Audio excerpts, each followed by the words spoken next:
Sangkala. Ingat nggak Om waktu itu Sangkala? Iya. Hah? Di poster 97 ya. 97. seru tuh ya. Oh. Dosa tapi terakhir Om paling keren di depan. Ya. Ini nih yang awalnya kaos dosa-dosa. Iya. Magalang gue ya. Iya. Ya, kita bertiga Om. Ya yang pas jalan lain.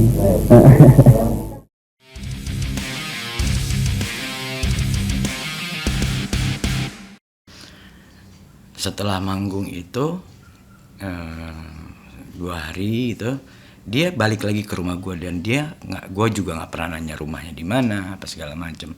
Akhirnya gue bilang kita bikin lagu aja yuk gitu. Between lu sama gue aja di luar matahari. Oh dia seneng banget. Waktu itu si Galang kan bernafsu untuk manggung sama bergabung sama Matahari waktu itu. Tapi Ali Akbar nggak bisa artinya dia melarang si Galang itu karena dia sudah terikat kontrak. Lu kalau mau ya edisional aja pas manggung. Saat itu kita sudah merancang tour pada saat itu. Merancang tour tapi akhirnya si Galang ya udah kalau kayak begitu supaya enak dua-duanya dia bikin band baru aja namanya Sangkala. Ya Sangkala tuh kalau nggak salah Sang Waktu itu. Nah, Sang Waktu itu dia sama Ari dia project berdua kayak kalau gua ngelihat kayak ini Ministry. Kalau dulu Ministry kan tuh dua tuh atau Atari Teenage Riot ATR itu kan. Nah, punk, elektronik sama hardcore gitu musiknya kayak begitu. Gue dulu punya 4 track gitu, Tascam 4 track. Udah kita buat, tapi ada sesuatu yang kita kurang nih. Wah, gue nggak punya ada satu kurang. Gue multiple effect. Gue nggak punya. Nah, dia ngomong malam itu deh kita pokoknya kerjaannya tuh cuma bikin lagu, dengerin lagu kayak gitu. Sama ngebahas lagu tapi nggak pernah ngebahas masalah internal apa segala macam. Menurut gue kalau misal gue kenal sama orang, gue nggak begitu mau kepo tahu dia siapa. Yang selama dia baik sama gue, ya gue akan lebih baik lagi sama orang itu. Gitu. Terus kebutuhan kita nih, oh iya, saat gue main bass, wah ini harus ada efek nih untuk di gitar nih untuk ngisi nih karena efek gue kurang. Efek gue dulu Boss gitu, kotak sabun buat Roland nyiptain ngeluarin efek kotak sabun yang warna-warni itu mereknya Boss. Nah akhirnya dia bilang gue punya. Hah? Lu mau apa? Gue punya. Wah ini orang menghayal gitu. Dan terus terang ya manusia itu kalau gue dulu edik gue sama Cimeng, gue edik banget minum ya. Udah itu doang gitu. Untuk bikin lagu gitu. Ya zaman itu kayaknya hal yang biasa gitu. Kalau hal kayak begitu tuh normal gitu. Tapi dia enggak sama sekali. Dia nggak bisa. Dia kena bau Cimengnya gitu kayak ya gimana? Memang ada orang kayak gitu yang kayak. Jadi gue ngormatin dia, oke deh. Gue cuman ngebiar aja deh. Akhirnya kita ngebiar aja. Jadi kalau misalnya gue yang lain-lain, gue di jauh daripada dia gitu, di depan bukan di kamar. Gitu. Akhirnya singkat cerita malam itu kita kebutuhannya kurang untuk efek. Dia bilang gue punya segala macam punya efek, punya mixer, punya ini. Gue pikir wah halu ini kena gara-gara kena asapnya gua atau minum. Tapi minum juga nggak sering juga gitu, biasa-biasa aja. Yang penting kita benar-benar total orang ngeband gimana sih kayak ya ngelupain segalanya deh asli. Kalau udah total ngeband tuh lupain segalanya deh. Apalagi yang bukan yang bawain band lagu orang ya, lagu sendiri tuh gila. Apalagi kalau udah tahu ini tentang apa nih lagunya, ya kita jalanin, kita rasain beneran habis total gitu. Ngelawan aturan agama, ngelawan aturan sosial, kita hajar pokoknya gimana caranya kita maksimal walaupun kita nggak tahu apa yang akan terjadi nanti. Akhirnya gue bilang, ya udah, di mana barang-barang itu ada yang lo bilang katanya lo punya? Di rumah gue di Bintaro. Dia bilang, oke, bisa diambil. Bisa, kenapa enggak? Kan punya gue katanya. Jadi asalnya yang tadi gue cerita dia cuman kepengen vokal doang, dia punya gitar, sayang lah, keren Ibaneznya jarang gue lihat juga tuh, kayu tapi itunya semua gold bukannya silver. Singkat cerita pokoknya gue jalan sama dia ke rumahnya dia, yang dimana dia agak lupa jalannya rumahnya yang sebelah kiri. Sementara itu udah jam 11-an gitu tuh, di jam 11-an. Gue cuman nganterin aja, gue bilang, ini orang rumah sendiri aja lupa, gimana barang-barang yang dia bilang katanya dia punya komplit. Akhirnya ketemu juga di rumah. Gue bilang, ini rumah lo? Iya, pojokan soalnya, makanya kan Bintaro banyak masuk-masuk gitu tuh, jalan Perkici tuh pojokan gitu. Akhirnya oh iya ini rumah gue nih bener. Terus gue bilang, emang nggak udah lama lu nggak tinggal di rumah ini? Ya nggak tahu gue jawab apa, dia jawab apa lupa gue. Dia fokus, dia ngeliat, dia loncat, soalnya kan di kunci. Dia loncat. Rumah-rumah standar di Bintaro itu kan pagarnya pendek-pendek dan banyak pijakannya, jadi bisa loncat dia. Ya udah, gue nunggu di mobil, tapi gue ikut turun. Gue ngeliat, gue takut ada satpam disangka maling katanya. Dia loncat, dia ngetok pintu di garasi.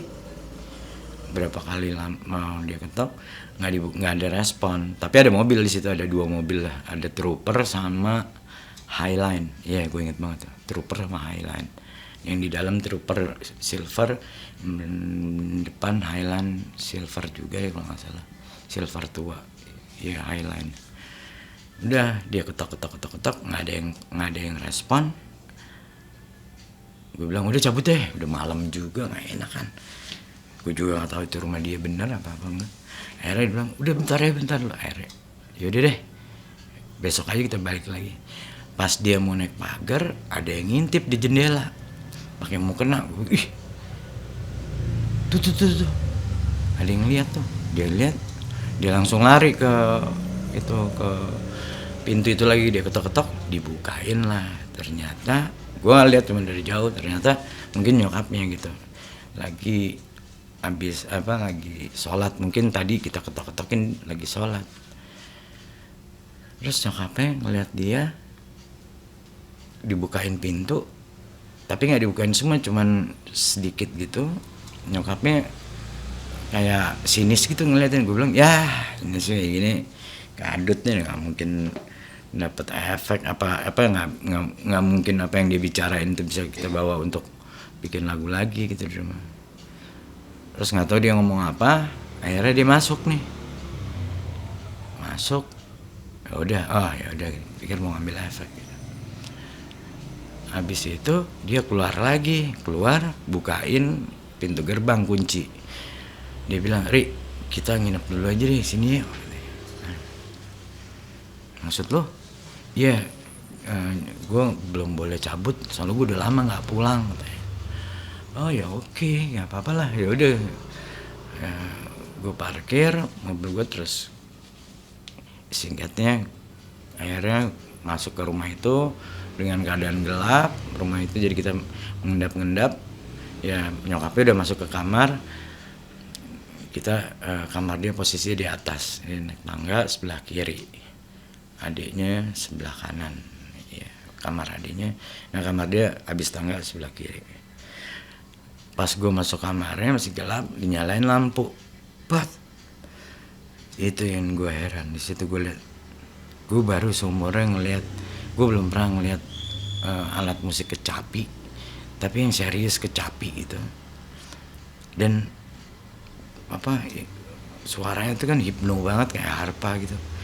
Ada kecapi, ada mixer, wah gede men, berapa track ya, 24 track ya, cuman yang Soundcraft kalau nggak salah, Soundcraft atau Yamaha itu kamar enggak 16 track, terus sama macam-macam ada alat-alat gendang-gendang pentatonik gitu, sama ada gitar, ada bener ada efek itu, Tunework, itu apa mereknya lupa gue, apa Tunework buatan apa ya, itulah kalau lu pemain gitar tahu sih.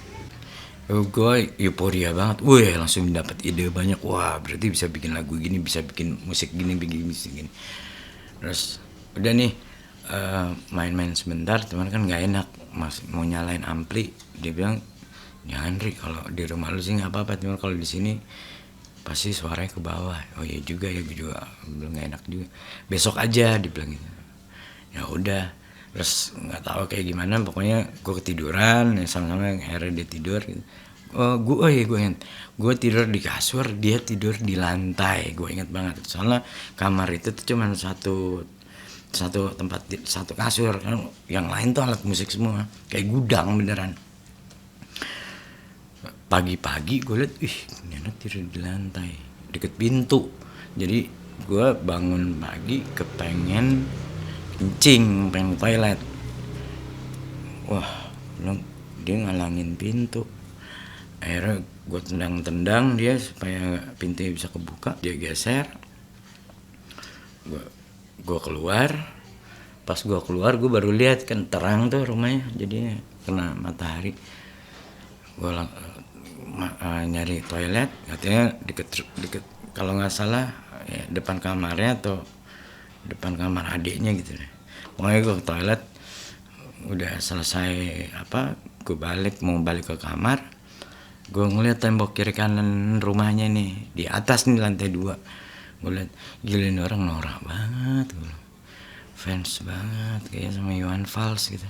Gue juga fans sih sama Iwan Fals dari SMP ya, ada saudara gue dari Surabaya tuh ngenalin Iwan Fals, dan akhirnya zaman-zamannya Mata Dewa apa segala macam ya, fans banget, fans gue tahu banyak deh tentang Iwan Fals. Tapi gue ngeliat rumahnya gila, ini orang lebih kampung daripada gue juga fans sih sama Iwan Fals, tapi kenapa ini orang tuanya pasti anak tongkrongan yang seneng Iwan Fals, jadi posternya di mana ditempelin. Tapi gue curiga kok ada platinum, tapi gue nggak baca itu platinum.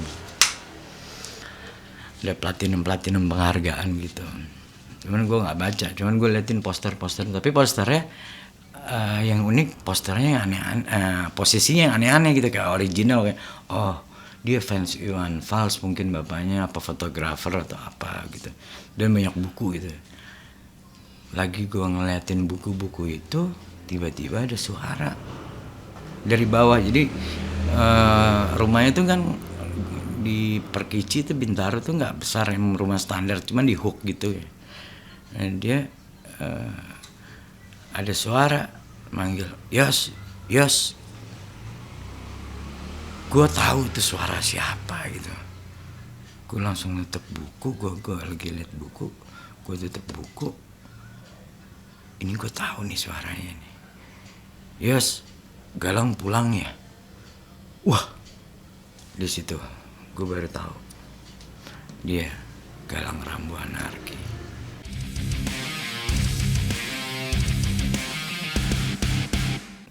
Gue taruh buku yang gue lihat, tanpa gue masuk balik ke kamarnya, gue langsung turun ke bawah, mastiin apakah benar dia Iwan Fals atau bukan. Dan gue lihat pertama kali Tante Yos keluar dari kamarnya. Kamar itu tuh kayak ya orang zaman dulu yang pakai horden baru pintu. Jadi pintunya dibuka ada hordennya gitu.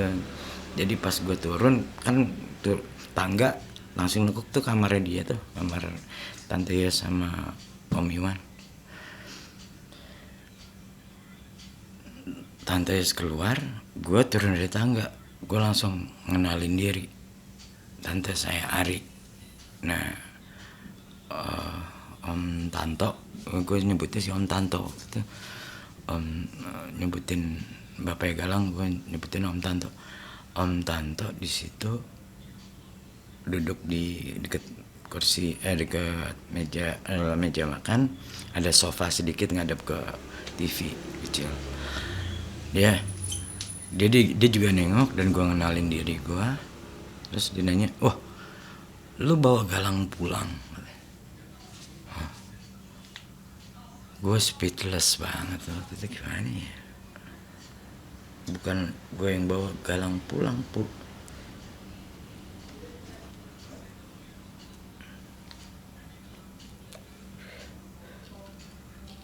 Dia orang tua yang kehilangan anaknya ternyata selama itu. Gue juga gak tahu ceritanya kayak apa gitu.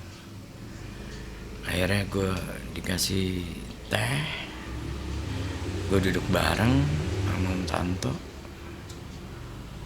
Akhirnya gue cerita gimana perkenalan gue sama Galang. Ya, gue cerita. Akhirnya dia seneng banget dan dia kangen banget sama anaknya. Karena gue tahu Om Tanto tuh bangga banget punya Galang beneran. Gak lama gue cerita, Galang bangun. Dia ke bawah, dia bilang, dan gak ada ekspresi apa-apa. Dia cuman, "Oh, lu udah kenal ya bokap gue ya?" Gue juga akhirnya ngeliat dia juga jadi aneh gitu. Ini selama ini nih anak nggak ngomong dia tuh siapa apa-apa, amat sangat bertahan loh. Gue banyaknya beberapa gue kenal ada anaknya artis lah, pasti dia sebelum apa-apa kita tuh udah tahu ya, nama belakangnya juga udah ketahuan. Ini kan nama belakangnya nggak ada yang tahu. Semua teman-teman artis gue yang punya bapaknya artis dulu pasti anaknya belakangnya nama dia, pasti belakangnya pakai nama bapaknya. Ya cuman dia doang yang nggak pakai nama bapaknya.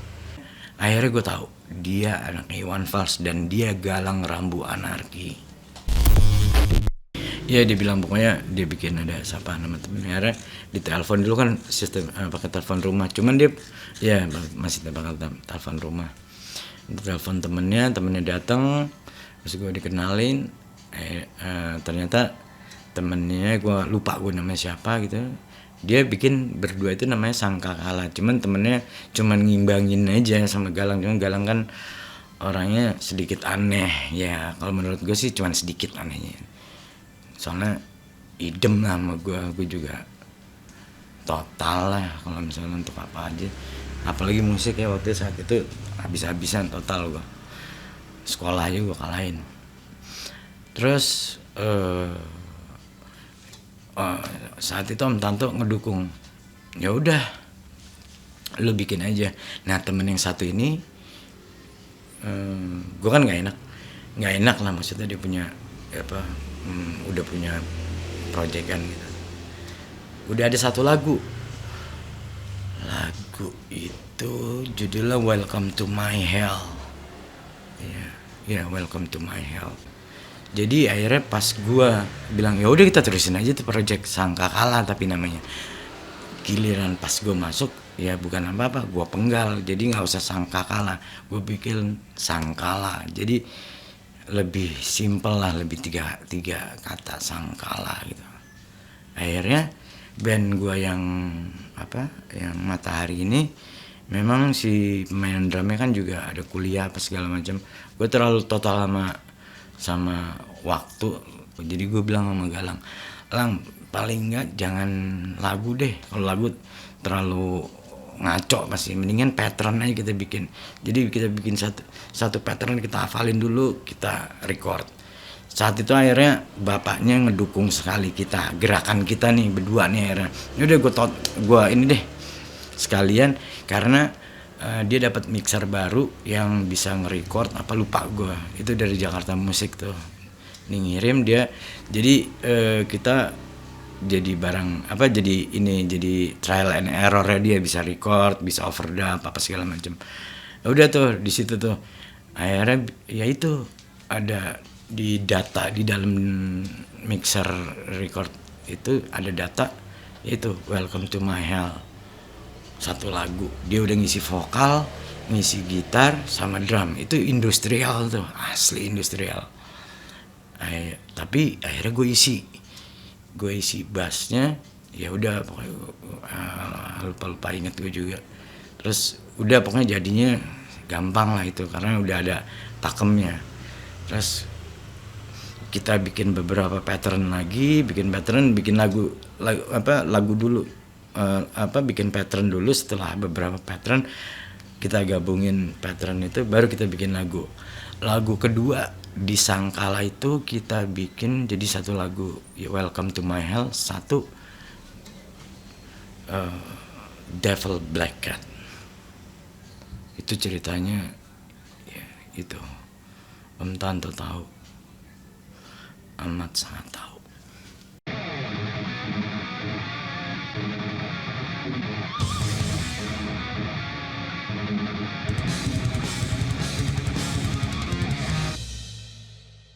Ini perform gue pertama kali sama yang gue udah tahu Galang. Dulu waktu perform pertama kali gue nggak tahu itu Galang, jadi gue biasa aja. Ini gue tahu nih beban gue nih ada di sini. Ini nih yang mulai tegangnya nih, serius gue kalau cerita ini gawat nih, berat men, beneran. Dan itu Galang amat sangat sober, maaf ya. Galang tuh nggak make sama sekali. Galang tuh nggak kuat untuk drugs.